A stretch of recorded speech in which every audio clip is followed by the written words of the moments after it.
In this video, I'll show you how to fix an iPhone overheating issue in 2021. So if you appreciate that, make sure you give this video a like, subscribe if you're new, and also comment down below if you have any questions whatsoever around the videos. Try to help you out in the comment section and try to reply to every single comment.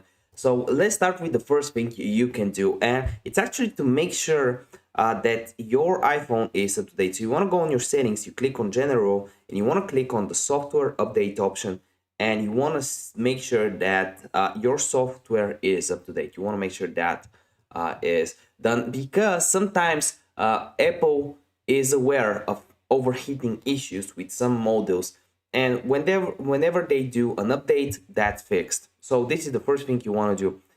Also, after an update, chances are that your iPhone is overheating, especially after a major update. For example, the iOS 14 update, my iPhone was overheating. But there's also a few more things you can do. For example, you want to make sure that you close all the things you have. If you have so many things open, like 2 games and 2-3 social medias, chances are your iPhone is overheating because of that. One thing you can also do if your iPhone is overheating is whenever you're playing computer game, mobile games on your phone, you want to, and you have your phone plugged in with the cable because you're losing battery and you want to play for 8 hours, your iPhone will overheat. That's normal. Your computer will overheat if you play a lot, if you work a lot on it. That's normal. So you want to let your phone rest every few hours because that's not healthy for your phone.